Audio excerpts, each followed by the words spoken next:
Gianni Infantino needs to go right this second. I I saw this article today, and I'm sure many of you have probably seen it as well, that came out talking about how he wants to sell stakes in the FIFA World Cup to investors. Anybody who is involved with the sport or even just watches it for fun, uh, has supporting a local team, supporting just a player, should just be vehemently against it. It's the worst decision I have ever seen in the game. The World Cup is supposed to be a place where it's outside of investors. It's about promoting nations through their players, trying to see who is the best footballing nation in the world every 4 years. It promotes growth of the sport in that country. In America right now, yeah, there was a whole host of issues, which I'll talk about later, but it did get more eyes on the sport in America. And I'm seeing a lot of discourse around football in this country and how to promote it to younger players, to make it so it's not a pay-to-play system. Some people are trying to see if they can now get a relegation system and try to dismantle the organization that MLS has built and try to get it more in line with European, South American games where they have a whole pyramid, try to get something in line with that. But this article is trying to go against this. But these comments that Infantino has made and what he's trying to do with his actions, just from this World Cup and through what you just said right now, is just against everything that football stands for. Football is a sport where you can play it anywhere. All you need is just a ball. That's why you see so many players who've grown up in poverty from South America, Central America, in Europe, from Africa especially, who have nothing but soccer, where they're able to find joy, find a reason to be who they are through the sport, and they're able to go on to such great things. And to make it all about the money is so stupid. I think he has ruined the reputation of the game so badly in the last 4 years. I'll also just hop into what he said in the article because there's a lot to go through. So basically, what I saw was that UEFA was really furious about FIFA's plans to sell stakes in the World Cup. The main thing that's kicked this off is that FIFA the organization is working with bankers at JP Morgan to raise billions of dollars by bringing in external investors to take as much as a 20% stake in FIFA. That's not a small stake. That is a fifth of the organization. That is, yeah, it's a minority stake, but they're going to have a lot of say on what goes on with FIFA as an organization. And you see it all the time with minority investors. They start changing things just in football clubs in general. I guess you can say that in the wider world of business like that. When somebody gets a 20% stake, things start to kind of change a little bit at the company. But not that small of a stake. But the main thing I'm talking about is that Infantino is plotting a scheme where FIFA would retain majority control of a new enterprise. I don't know if they're rebranding FIFA into something completely new, but the rest would be sold partly to each of FIFA's 211 national associates, should they wish to invest, and partly that 20% to private investment. I don't think this is going to work because Europe sure as hell is not going to invest in this awful project.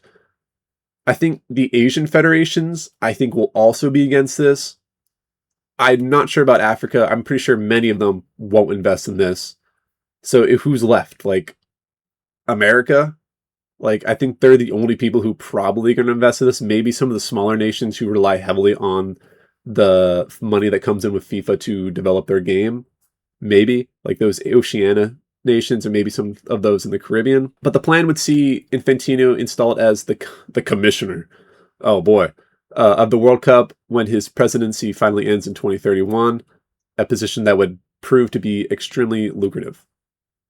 It's just a power grab. It's a power grab over the sport when you know you're on a sinking ship. There is a huge movement right now in Europe to oust him as the FIFA president, and I think it's gaining traction. It's a big mountain to climb. As like I said, a lot of those 211 FIFA national associates are from smaller nations who get a lot of funding to promote the game and build stadiums, grassroots foundations. So they have to get past all that hurdles to get a president who can challenge Infantino, because he has a lot of votes right now. But I think a lot of what he's doing right now is diminishing his legacy that he didn't really have as a FIFA president. But UEFA basically said that this crosses a line that football's governing institutions should never cross. Like I said, how it's never about the money, it's about promoting players, giving them a way to find a career through bad upbringings. UEFA takes this extremely seriously, and so should every national football association, so should every stakeholder, league, club, player, supporter, government, and everyone who cares about the future of the game. Basically just reiterating what I said. The soul and governments of football are not assets to trade, especially with zero transparency on who gains financially. That is just facts, because nobody except for these corporations are pretty much set to gain financially. The players are not certainly going to see a dime of this. The nations most likely won't see much of it. Clubs who develop these players, leagues who host these clubs to rake in money for the clubs to develop young players to promote the game worldwide, they're not going to see a dime of this as well. So who's the money going to, really? Because what we're seeing is that it's just going to the investors. I don't know how this is going to work out financially, because he's just like, we're going to send out money. We're looking for people to invest in our new project. Like, why do we need investors? The game is already the most popular sport in the world. It's the most watched sport in the world through just the World Cup alone. Is the most watched sport in on the globe. So why do you need more money if you have millions of people watching every single year globally? I just don't get it. It's outrageous.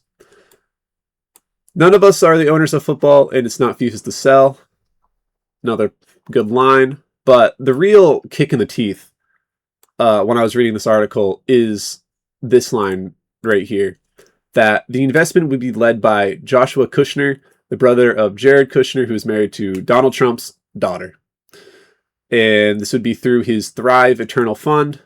I don't know much about Thrive Eternal personally, but Thrive Eternal took a minority stake in the MLB's San Francisco Giants this year.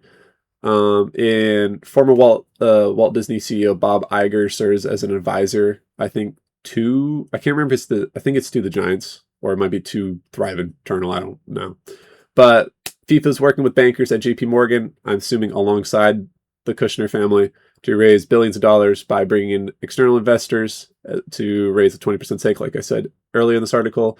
Liberty Media CEO Greg Matheny has also been involved as a commercial advisor to the creation of FIFA Enterprise, and it would raise up to $4.2 billion, which is no small dollar.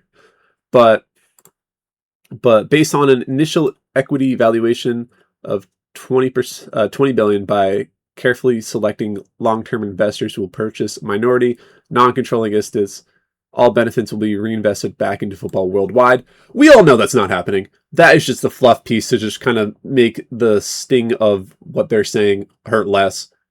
No money's going back in. It's all going back into the pockets of these corporations and private equity, because that's what it always is. Private equity ruins everything you touch. All the fast food places, like, let's see here, like Chipotle is a big one that is big here in America, where it's a fast food Mexican kind of chain. You just get your burrito bowl, yada yada. But when it first came out, really good big portions. But now, after private equity came around, less ingredients in your burrito bowl or your burrito, and it's worse ingredients overall. And that's what we're seeing here. They're taking the game and they're just raking all the money for themselves. We're going to see maybe like a fifth of that money reinvested back into the football worldwide. And when it's reinvested, it's not going to go to every country equally. It's probably going to go to Europe, maybe South America, maybe America, or the North American continent, but mainly just the US. That's who is going to get it. Nobody in Asia is going to get it. Nobody in Africa is going to get it. Oceania is certainly not going to see any of it because it's such a big population of just diverse people everywhere on islands and whatnot. They're never going to see it because they're always overlooked in the game. But but they added, in a similar way to other sports governing bodies with dedicated commercial subsidiaries, FIFA will invite third parties to make investments. That is what's kind of made sports in America boring and kind of lackluster recently, is that it's just all about private investment, and it's more about how much money you can make and less on the players, the teams, and watching them make their runs in their like their league or the playoffs here in America.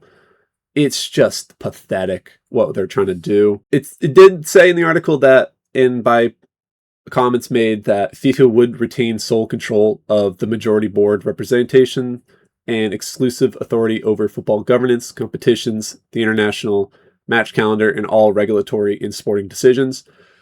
They're just going to pump up how many competitions are already played. Like, we saw it with the Club World Cup. Everybody knew that it was such a boring and kind of just useless tournament. So they kind of just tried to make it into the World Cup for world clubs, and it was met with such dissatisfaction. Like, when we saw here in America, the tournament was so lame. There was like no promotion for it. The clubs saw like nobody come to the games for the most part. Maybe a few of the bigger clubs saw people, but it was not promoted all that well. And they're trying to now make it like a 4-year event when already players are so taxed mentally and physically and emotionally on how much they're able to play. They only have like 2 months off for seeing their families every single year, pretty much. Not having to worry about playing games, practicing, training, stuff like that. They now have, in just say for Europe right now, they got the World Cup every 4 years. They got the Euros every 4 years, the Nations League every 4 years. They got the Club World Cup every 4 years. So pretty much every single summer, there's a different tournament. That is unsustainable going forward. Obviously, now they're going to try to bring even more teams to bring up to 64 teams for the World Cup. So the World Cup's going to run even longer. That's just going to impact the club side, where they're not going to see their players for a longer period of time to come back for preseason, to get them back up to speed, maybe try to reintegrate them into their new club, or if they have a new coach coming in, to get them back onto the program, because it's like tactic changes and all of that. So that's just going to screw over the club side if they do all this stuff with FIFA. And that's not to say what FIFA does going forward, if they're going to make a new competition, because they're certainly money hungry enough that they're not going to stop with the Club World Cup or the FIFA World Cup. They're going to try to maybe rival what UEFA is doing right now. They got the Euros, they got the Nations League. They're definitely going to try to do something like that and add another useless, meaningless, just not well liked tournament to the global game, probably. I think it's just sad, really. Last thing I saw here from this article that I wanted to note was what the football supporters of Europe said. They called for Infantino's resignation and basically said that the World Cup is not for sale. Enough of the charade. FIFA member associations and everyone who cares about the future of this game must stand up to the man who wants to sell the world football. Gianni Infantino must go. Facts. He has to go. I lied. One more thing I want to mention. This little passage here. Last week, Infantino praised FIFA for delivering the best show in the world and spoke of the World Cup's bringing joy, togetherness in a 900-word statement. Yada yada. Don't care about that. But this right here. Sorry that you were so consumed by hate and criticism that you missed it all, the FIFA leader wrote, addressing his comments to those behind their pens and papers, behind the screens, spreading hate and false rumors. This was kind of against the people who were criticizing the World Cup for how they treated the Iran national team, for how they treated fans with their entry and their visas and all that, how they treated the Somalian ref, the top ref from Africa, not allowing him to go into the game, even though they already vetted him. Political influence from Trump, overturning the Balogun red card, which should have not been overturned already. There was a stuff about Ronaldo having his red card overturned before the tournament started. A lot of stuff about favoring teams and just Infantino kind of looking like he was more engaged with Argentina than every other team there. The ticket price is outrageously high price. The stupid commercial breaks that they tried to implement through the water break, which water breaks can be good, but that's no reason to put a 3-minute commercial. The last thing that he tried to deflect on was that every city was packed with fans from around the globe. While they celebrated, you were busy planting the seeds of hate. Yeah, do you know why they were planting the seeds of hate? It's because of what you did to this World Cup.